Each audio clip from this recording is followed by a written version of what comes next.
Hi everyone, welcome to Top 10 Middle Game Ideas number 9, the Spanish Torture. So the Spanish Torture refers to positions in the middle game that arise out of the closed Ruy Lopez. And it's a bit of a play on words. The Ruy Lopez is also known as a Spanish game, and the idea is that white is slowly building up pressure on black and putting the screws to black, as it were. Let's go ahead and put that position on the board, the closed Ruy Lopez. So first of all, the Ruy Lopez starts out with a fight over the center. Both sides put their e-pawns in the middle, bring out knights to attack and defend. The bishop comes out to add pressure, and black counterattacks. White castles, which indirectly defends the pawn. Yeah, there's a lot of variations in here, and actually I have covered them in a series of videos I did for chess basics.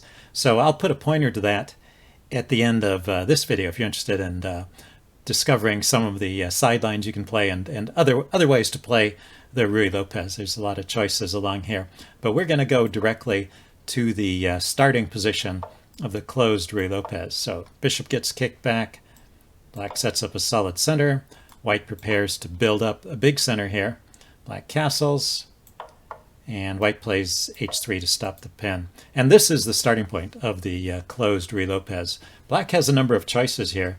Let's put some of them on the board. There's the Chigorin variation with the knight to a5 hitting the bishop. That's what we're going to look at in this game. There's knight back to b8. That's the Breyer variation. The idea is the knight will come back to b8 and then reroute to d7, getting into the game that way, perhaps coming here, perhaps maybe supporting this knight. There's the Zaitsev variation, which starts off with bishop to b7, and there's the Smyslov variation starting off with h6. And I have examples of games that arose out of all those variations. But the game we're looking at right here was the Chigorin variation. Although actually this was played in 1902. This is the first time I could find in the database, the first time that this position was reached. And it wasn't Chigorin that was playing the black pieces, it was Tarrasch. Siegbert Tarrasch. Tarrasch had the white pieces, and it was Karl Schlechter that had the black pieces. So this is Tarrasch versus Schlechter, 1902, Monte Carlo. Before we continue with the game, though, I want to take a minute and talk about some themes in this middle game. So here are some typical characteristics of the positions arising out of the closed Ruy Lopez. The positions are mostly closed, but not entirely. Sometimes there's exchanges in the center and one or two files open up, but largely they're closed positions. All or most of the pieces remain on the board until well into the game. There's play on both sides of the board. White can attack on the king side, and that's often a theme with the Ruy Lopez, but there's also play on the queen side as well. And in these closed positions, there's often time for piece maneuvers that you don't have time for in open and tactical games. So the result of these factors is you end up often in long games with complicated positions and chances for both sides. And that kind of goes together. If you have a long game with complicated positions, people get tired when they're playing these games and fighting for their chances. So either side can make a mistake, and the other side can cash in. So this is why I think these positions were so popular. The Ruy Lopez became the most popular opening position, I would say, in the 20th century. It's sort of slipped off of its throne at this point. People have, at the top levels, they still play it occasionally, but they've gone on to other positions as the depths of the evaluations got to be a little too much for them, I think. It takes a lot of effort if you want to, because this position was played so much, there was a lot of deep analysis done, and to keep up with all the theory became quite a burden after all. And I think modern grandmasters are making kind of a practical decision to stay away from it. But if you're playing at the club level, I think it's still quite fun and playable for both sides, and interesting. So I wouldn't let that discourage you if you're discouraged by the fact that top players don't play this so much anymore. I'll bring up some modern examples of this game to show that they're still playing it at the top, just not as often as they used to. But I think the fact that it's a long game with complicated positions, that's why it became so popular. And it featured in several World Championship matches. You can see it in the games of Bobby Fischer, of Garry Kasparov, and Anatoly Karpov. So quite a popular opening. Anyway, going on, there's a couple of more characteristics to keep in mind. White will line up his bishops pointing towards black's king and move the knights over to the king side, knights being the close-in fighters, so clearly a setup for a king side attack. And white often will pop a knight onto f5, sometimes even as a sacrifice, so it's useful to keep those sacrificial ideas in mind. Okay, let's continue with the game. So this game was played in 1902 in Monte Carlo between Tarrasch, Siegbert Tarrasch, and Carl Schlechter. So this is the first instance I could find in the database where this position occurred in a professional game. And, it's interesting, I think, to study how the very first players dealt with these positions. Sometimes they come up with ideas that persist, and you'll see a lot of themes in the Ruy Lopez being illustrated in this game, even though it was the first time it was played in a professional game, at least that I could find. So black, Carl Schlechter in this game continued with knight to a5, which is known as the Chigorin variation. I did want to mention this is a point where black has a lot of choices. And some of the main variations, the Chigorin variation is the most popular variation at this point, but there's also knight back to b8, the Breyer variation. And the idea is the knight comes out via d7, so a relocation of the knight. Having done its job over here, it finds another job to do. There is also bishop to b7, the Zaitsev, or sometimes called the floor Zaitsev variation, an interesting way to play that Karpov played. h6, the Smyslov variation. So those are four of the top ways of playing. There are others, but I have examples of games from each of those positions. And this game, the Chigorin variation, was played. What's interesting about this is the first time that Chigorin played this line was actually 4 years later in 1906. At least the first time I could find that example. So, but he played it in a slightly different way, and I'm actually going to show you that next. But let's get on with this game. So the knight comes out and harasses the bishop. Bishop drops back, and then c5. So we're continuing the fight for the center that began from the very first move, and black has now got a nice armada of pawns in the center, clamping down on d4. White is going to be able to play d4 anyway. In fact, white goes for d4 immediately and sets up this central tension. And starting at this point, we have the question of whether this is going to be an open position or a closed position. Right now it's in a state of tension, and if white pushes the pawn forward, that will become a closed position. But white also has the choice of taking either of those pawns. That will open up the position. It'll create at least one half-open file, probably fully open. And also black has a choice. Black can't easily close the position, but black has a choice of taking that pawn with either the c pawn or the e pawn, and doing so will at least create a half-open file for black. So that's how the position can open. But a lot of times white is playing this with the idea of closing it, and he's just waiting for the right moment. So right here, there is a threat. White is actually threatening to take that pawn because, pawn takes, then knight takes. There's not enough defenders there. And in this game, knight to c6 was played. The Chigorin variation is queen to c7, and that's the way Chigorin played it. Actually, no, I'm sorry. This is called the Chigorin variation ever since knight a5.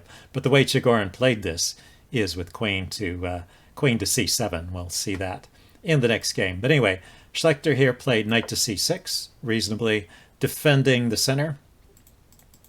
And then white begins this knight maneuver with knight b to d2. And this is that first mention, as I mentioned in the list there, piece maneuvers are an idea often in these closed positions. And this is a very typical kind of maneuver that you see in the Ruy Lopez, this knight is going to migrate over to the king side and take up a post on either e3 or g3 and have a good spot there. So knight b to d2 was played.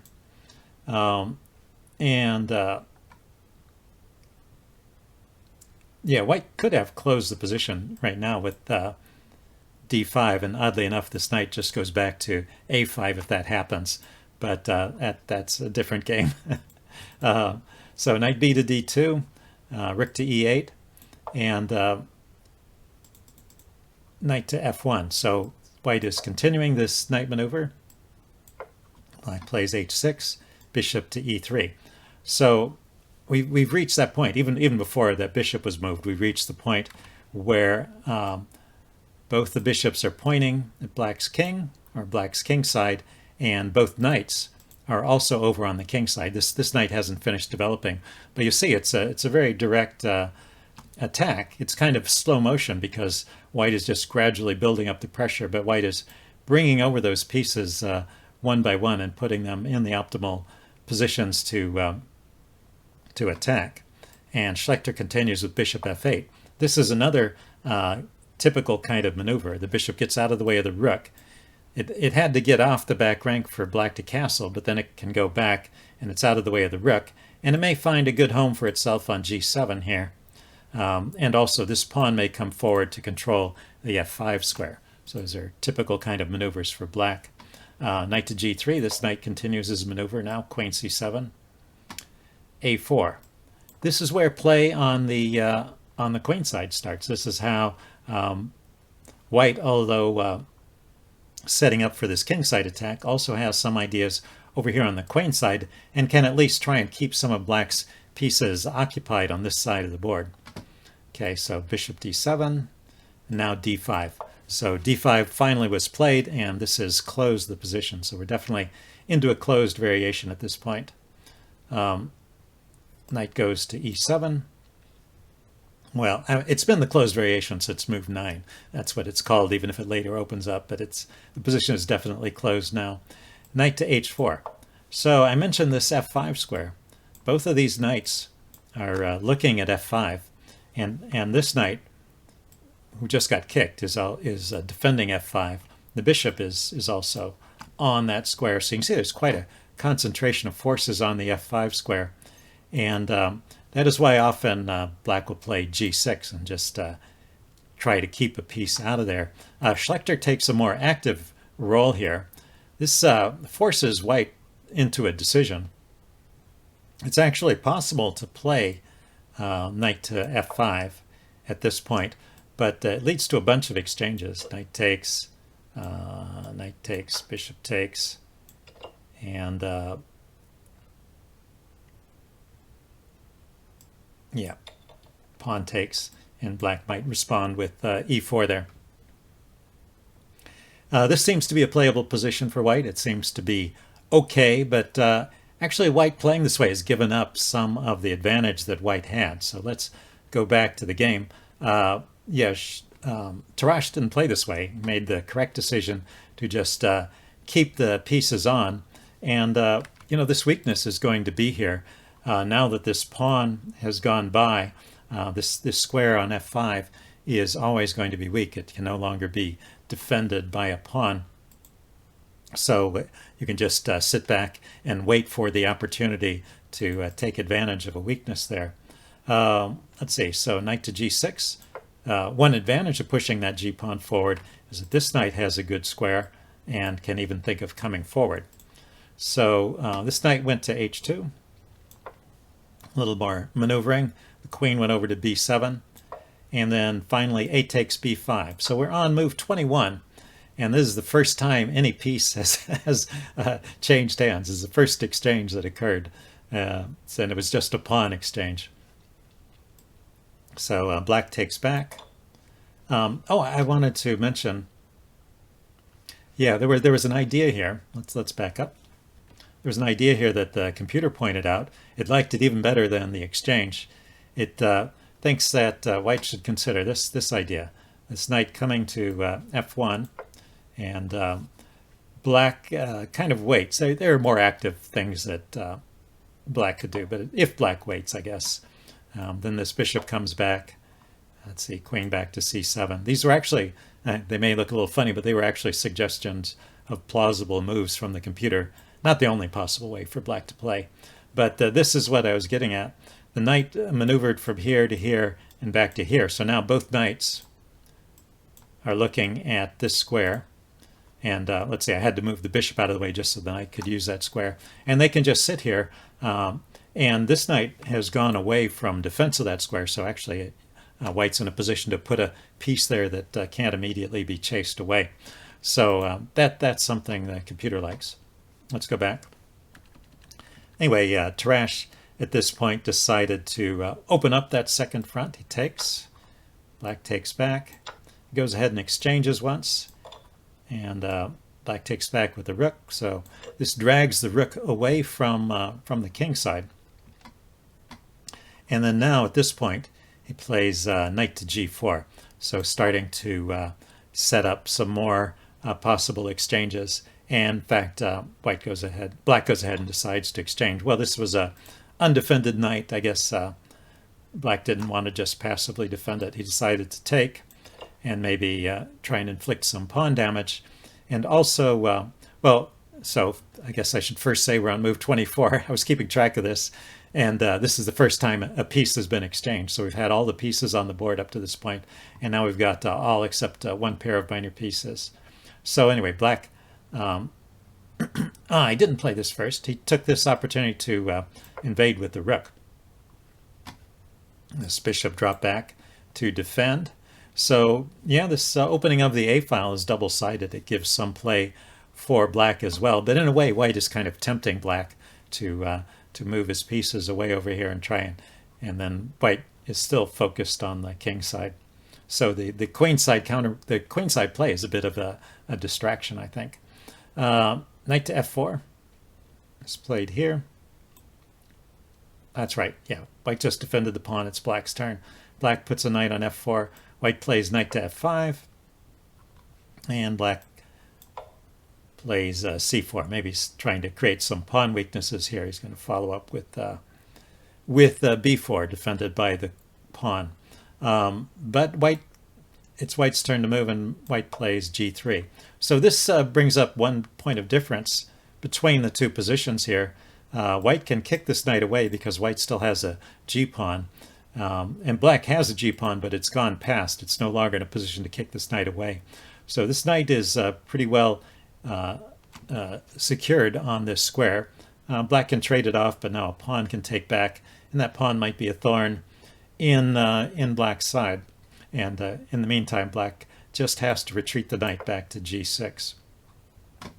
So the king goes to g2, opening up a way for the rook to get over to the h-file now that this h-file has been opened. And then f6. f6 seems to be a slight mistake.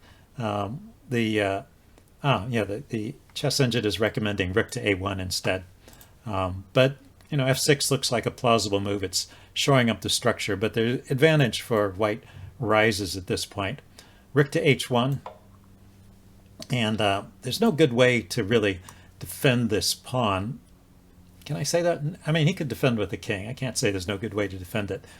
Black chose not to defend that pawn, and I guess it's not such a big deal. The remaining pawns are still blocked up pretty well. But black just played bishop to c8 here, and so white got in knight to h6. In fact, what's interesting is the computer wouldn't even have taken that pawn. The computer in this position would have actually played b3 and just tried to open things up a little bit more on the queen side. So switching back to the other side for play and then keeping the pressure on the king with the knight here and the rook here. But anyway, Tarrasch went ahead, grabbed the pawn, and Schlechter decided to trade off that knight, but white gets a rook here, and now the queen comes over to g7 to chase that rook away. So the rook drops back to h1, and this knight comes around via f8. So let's watch how that knight develops. White drops this bishop back to b1, trying to chase the rook away. The rook goes to a1 though, keeping pressure on White's position along the back rank. This bishop runs out to e3. Maybe this was the idea, wanting to activate this bishop and wanting to keep chase the rook away from pressure on that pawn. And so this light squared bishop will be here and preventing the rook from attacking the pawn. And then this black squared bishop is free to roam. Queen goes over to d7, f3, advancing those pawns slowly. Queen goes to b7, queen to c1. So we see this kind of maneuvering phase. It looks like White is thinking of maybe trying to do some further breakthrough on the king side, perhaps with the push of the f-pawn. Queen comes back to e7. Just a little back and forth. Finally, b3, breaking on the, well, just pushing a pawn on the queen side and setting up some future exchanges. Black just moves the queen back to c7. It seems like Black has kind of run out of ideas at this point, but it does, you know, defend this pawn. So queen to b2, trying to evict that knight. The queen goes to a5. So now I suppose it's possible to take this pawn.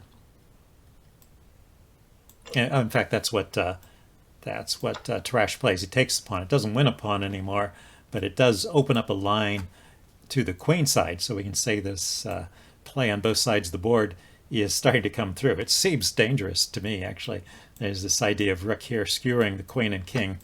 Always double-sided when you open things up, but at the moment the bishop is protecting against that, so no problem.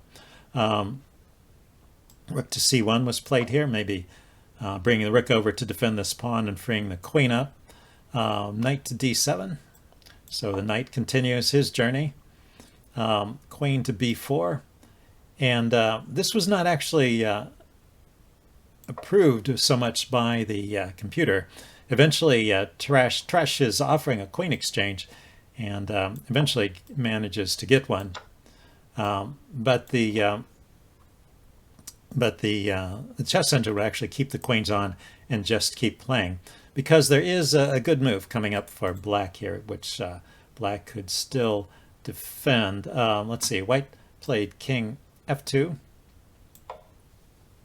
Maybe just defending this bishop in case this pawn falls. The rook won't be also attacking the bishop. And here, rook to b3 was played, and this seems to be one of the critical mistakes in the game. And here we're on move 43. So this is what I mean by a long and complicated game. You know, eventually somebody's going to make a mistake, and it could be either side, but it seems like Black crumbled first. So the move here that held the game is knight to c5, and you know, White can exchange, and there is this passed pawn. But it seems in this position, Black has just enough pressure. His king is well enough placed to stop this pawn from coming through, and just seems to likely lead to a draw with best play. But at this point, after the exchange, yeah, rook to b3 was played. And now, let's see, king to e1. The king is just marching over to the queen side cavalierly. Now knight to c5 doesn't work anymore, and here's the problem. Knight to c5, bishop takes, pawn takes, and then bishop to a2. Skewers this rook and this pawn, and White is just winning this position. Say the rook goes to a3, bishop grabs another pawn, and you know, I think it's important that White's bishop has been liberated. Before it was sort of trapped behind this line of pawns. Now it's active, and White is also 2 pawns up, so it's actually a winning position for White. So you can't play knight to c5 anymore to stop things up.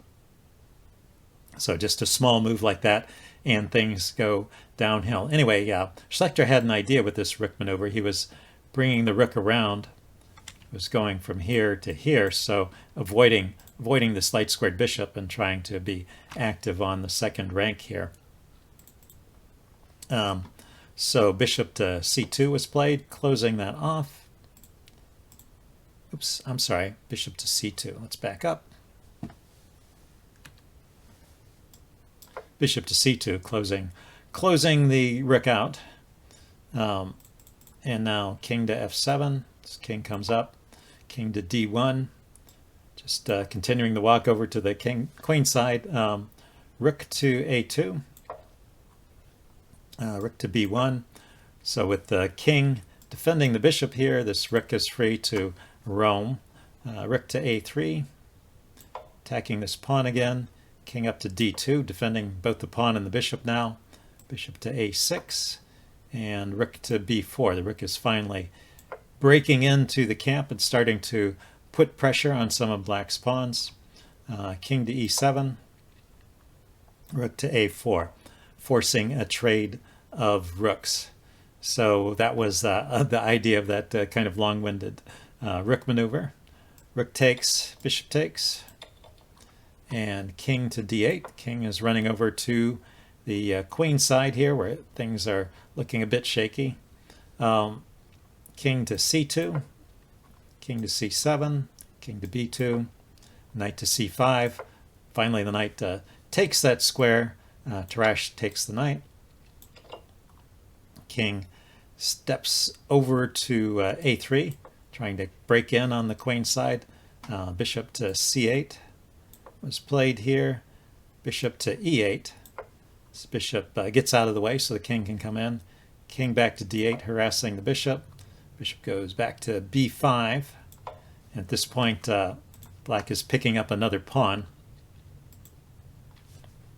King goes to c7.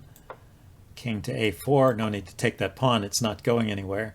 King to b6, hitting the bishop.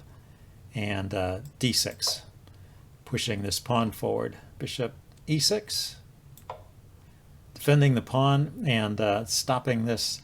Well, it doesn't actually stop it from coming forward, but maybe it will trade.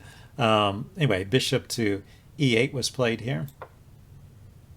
Bishop to g8, d7, king to c7. That was black's idea, Schlechter's idea, for stopping that pawn by the king. The king controls the queening square there, but white's king keeps coming in. King to b5. Now that black's king is tied up, and black can no longer hold everything together. Let's see, bishop to e6. Going to at least get this pawn in exchange. King takes c5. Bishop to g8. Not wanting to go into a losing king and pawn endgame by grabbing that pawn and holding on to this one. But there's some little trickery here at the end. This pawn queens. King takes. And the bishop goes to b5. It was just to distract the king. Now white is going to win this pawn. And after that, whether or not black trades, white is going to have an outside pass pawn, and even if this bishop is still around, white will be able to trade this passer for the bishop and have an extra piece. So that's a pretty easily winning endgame for white. Anyway, that's the first time this particular position arose in the database, in a pretty interesting and instructive game. I think it illustrates some of those themes of piece maneuvers. Even had a little bit about the f5 square in there. Okay, I want to show you another game. I wanted to show you one game from the black perspective. Most of this series is going to be from the white perspective, as you might expect from the name, the Spanish Torture. It's mostly about white putting pressure on black, but this is a position which has things for black to play for as well. Otherwise, it would not have been as popular as it was. And so it's only fair to show some of those ideas. And in fact, this game was played by Mikhail Chigorin. So we're going to see the Chigorin variation again. And his opponent with the white pieces is Ulrich Girous. This was played in 1906 in Nuremberg, Germany. So e4, e5, knight c3, knight f6. So attacking and defending the center, pressure on the knight, all the same ideas we saw before. Counterattack in the center here, white ignoring that. And bishop to e7. This is a key move in the closed Ruy Lopez. Rook to e1, defending the center now. b5, kicking the bishop back. d6, defending black center. c3, white gets ready to build up a big center. Black castles, and white plays h3, stopping the pin. So this is the position that we got to, and this is the position we'll be starting from in future games. It's one where black has the choices, knight here, bishop here, pawn here, and other. I think rook here is popular as well. But this is Chigorin playing the Chigorin variation. He brings his knight to a5, the bishop drops back, and then c5. So the knight had a dual purpose in coming to this square. It was getting out of the way of the pawn, and it was kicking this knight back, this bishop back off this diagonal. This is actually a good diagonal for the bishop. The bishop would rather be there than here, but it's being forced back by the knight. It doesn't want to give itself up. It'd rather stay on the board even on this diagonal than give itself up for the knight. So white plays d4, and once again we have this tension in the center, and black maintains the tension, queen to c7, supporting this pawn, and both sides keep the tension for quite a while in this game. Let's see, now white starts this typical knight maneuver, knight bd2, and now here Chigorin plays a move which is not played anymore. He plays king to h8 and has some weaknesses, but it does show some of his ideas as well, so it's an interesting way to play. The popular way of playing the main line at this point is to actually take, and at this point it's no longer strictly speaking an open position, because it's no longer a closed position because we have an open file, although white still has the option to close the center, so it'll have some aspects, some similarities to a closed position, but black does have this open file to work with, and this is thought to be good. It's playable for both sides, of course, but it's thought to be better for black than the way Chigorin was playing it here. So, but Chigorin's idea with king to h8 is to reorganize his pieces on the king side, and this is still an idea in the Chigorin variation, not right at this point, but at other times. In fact, if you want to see some games played with this idea, I can recommend the games of Chess Explained. He likes to play this variation of the Chigorin defense. I'll see if I can find one of them and put a pointer to it at the end of this video or in the description. But he ends up with all his pieces piled up around the king. It's a very interesting way to play, I think, and these pawns come forward, and the pieces arrange themselves in the empty squares there. But Chigorin is playing with okay, let's see, it's white's turn here. Knight to f8. The king got out of the way so that this knight could maneuver itself back here. And we'll see there's more maneuvering that's going to occur around the king. This knight comes out to e3. Bishop comes to e6. And the knight hops right into f5. So once again we see this knight f5 idea showing up. Right here, actually, this is a place where white could take advantage of the way that black has played. It's a little bit slow, what black has done, and white can profitably open things up at this point. Notice that both sides have kept the tension. Well, white's the one really that keeps the tension. The best that black can do is resolve the tension by opening things up. So yeah, black has a choice of opening things up or maintaining the tension, whereas white has a choice of maintaining the tension, opening things up, or closing things down. So white has a little more freedom here in the center. But right here, it would be a good time for white to open things up with d takes e5, and then hopping this knight into d5 rather than going into f5. It's hitting the queen and the bishop. Trading is the best move, but that creates this passed pawn. And this position is slightly advantageous to white. White has a lot of freedom with these bishops and those beautiful open lines, and it's just a better position for white.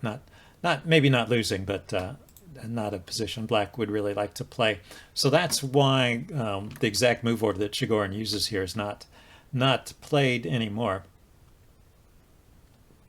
But anyway, Schlechter, this is 1906, didn't have all that theory to his benefit. He played the natural knight to f5, putting the knight on a good square. And then bishop to f6 was played here. And then d5. Finally, white chooses to close things down, kicking the bishop back. And g4. So cementing this knight in on a good square. But Black has not played g5 in this case. So Black can kick that knight away with g6. And he does. And this is part of Chigorin's plan, because that also creates another space for the bishop. So the knight goes back to g3. The bishop drops to g7.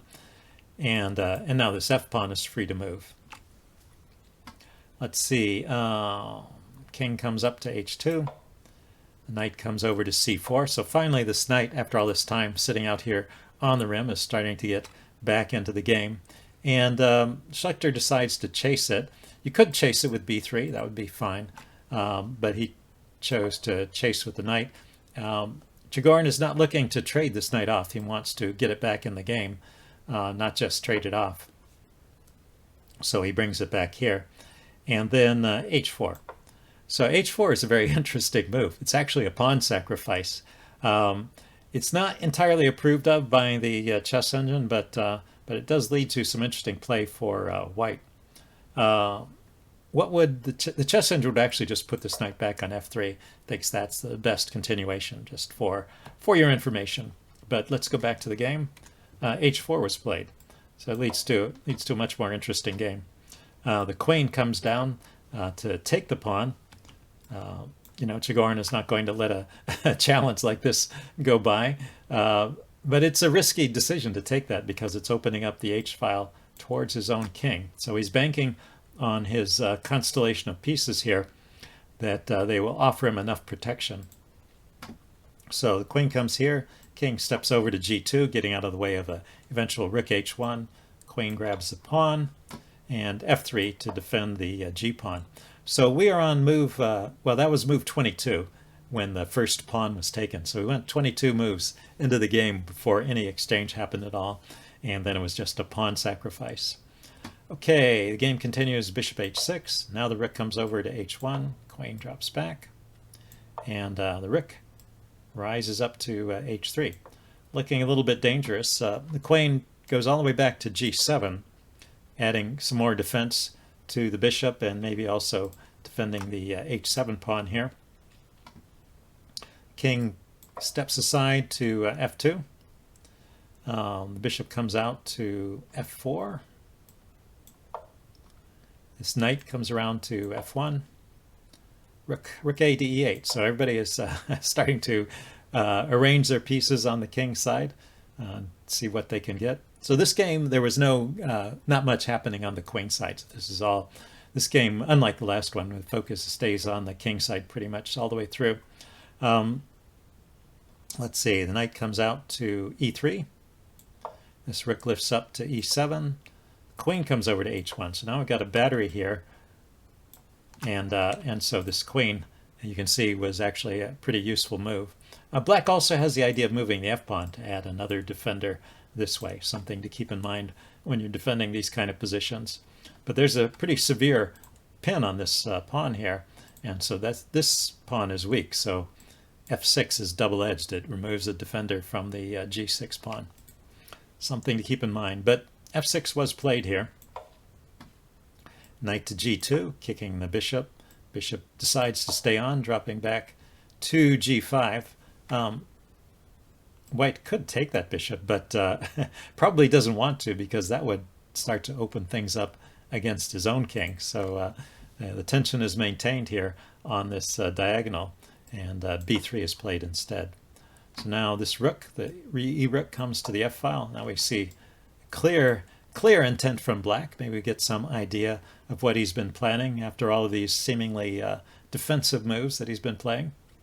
This bishop comes out to e3. The knight goes to e7. And then knight to h4. So this is a strange situation. This knight to h4 move was actually the losing mistake in the game, and it's not at all obvious, to me at least, why that's such a losing move. The queen, the chess engine has a couple suggestions for white here. Could play queen to h2, preparing to triple on the file, or could play queen over to c1, looking to put some pressure on this diagonal. So both of those seem to be playable, and this is a position where both sides still have chances. So about an even position. I mean, maybe some slight edge for white, that opening advantage, or maybe it's about even, hard to say. But knight here, and suddenly white is losing. So why is white losing? It's something you might want to think about. See if you can figure out what some of the ideas are in this position. I think some of them we've seen already, but it's worth thinking about. You're black. It's your turn to move. How would you proceed? In what order would you play the moves, and how do you think you get winning advantage in this position? So yeah, pause the video here if you want time to think about it. It's a deep puzzle. I don't see it. Even now, even now, knowing what happens later, I find it hard to see exactly how all this is so terrible for white. Just doesn't look that bad offhand.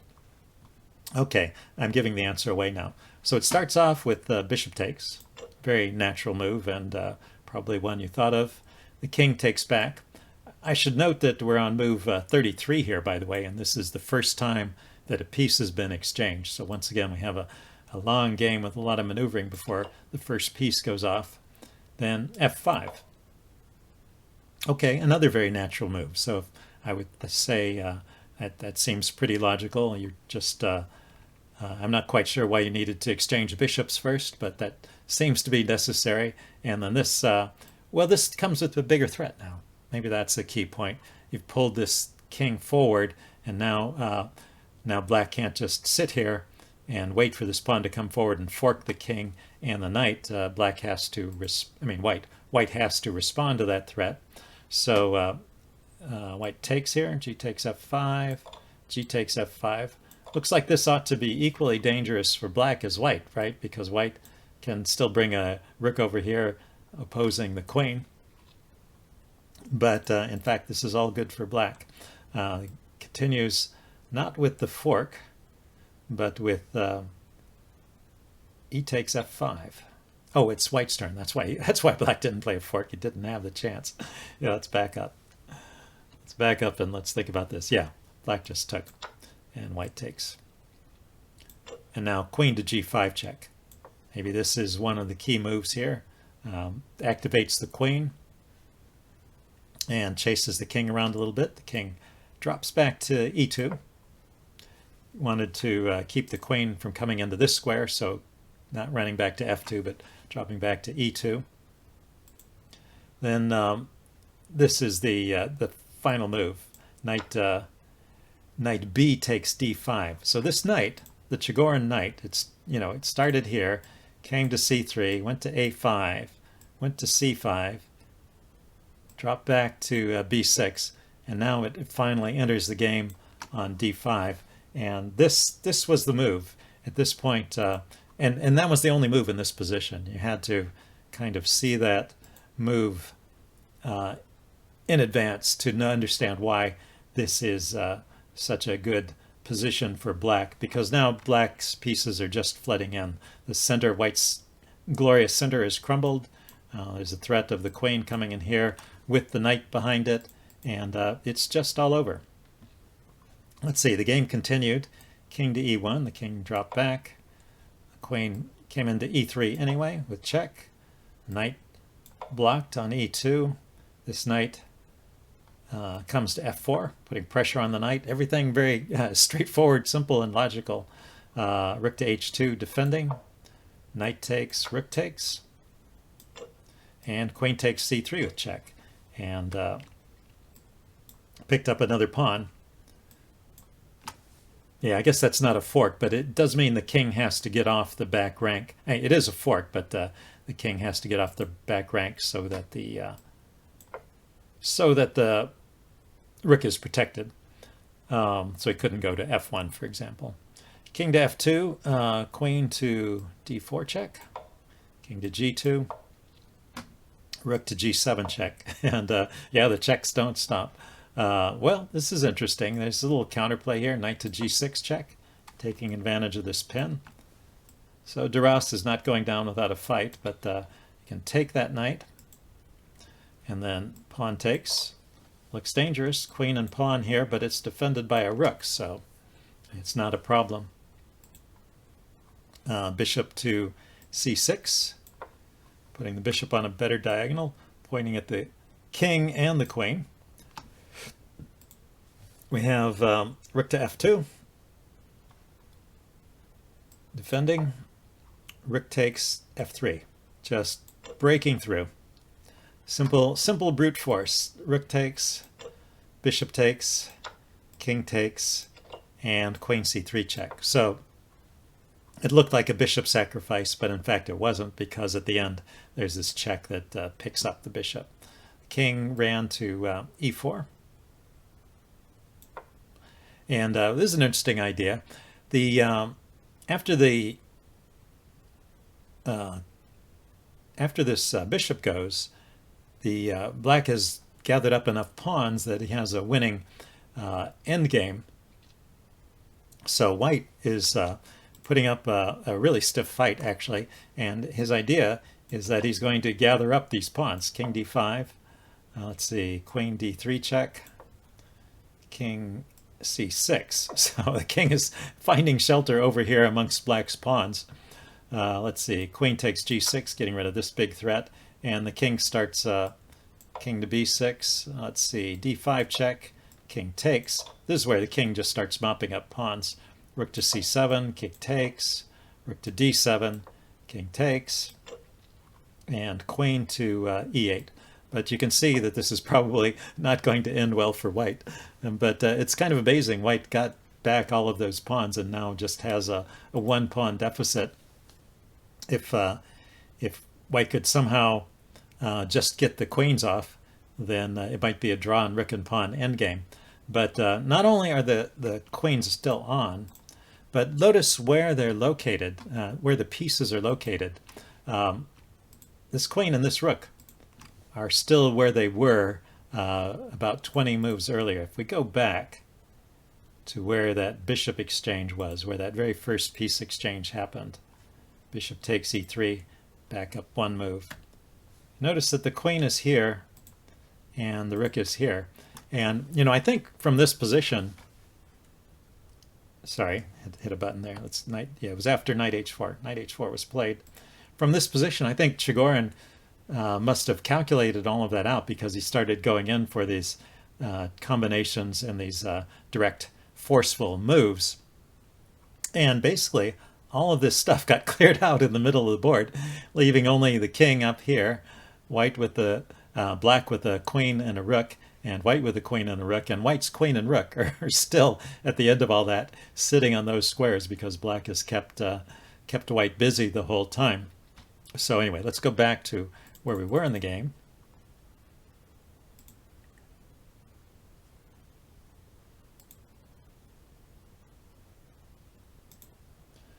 Yeah, this is where black is eating up all of these pawns. Right here. And queen to e8 check. Yeah, this is where I stopped to make that comment. You see these two pieces are sitting where they were at the beginning of that sequence. They haven't had a chance to move. And so this is just lost for white, because there's no way to avoid mate. Let's see. King f4 was played. The rook comes to f7. King to g3. The queen comes up to e3. And here white resigned. The computer says there's actually a mate in 13 to be forced. But yeah, the key idea, I think, is that his pieces are just out of play here. And his king is being attacked from the queen and the rook, and there's no way to avoid some eventual mate or loss of material. For example, if you lift this rook up and check the king over to this file somewhere, and the rook can come over and pick up the queen. As one idea, if you can't find the mate. But, well, the chess engine says there's a mate here, so I'm sure there is. Anyway, that's it for this video. I'll be showing some more examples in the next episode in this little mini-series on the Spanish torture, and I will see you then. Bye.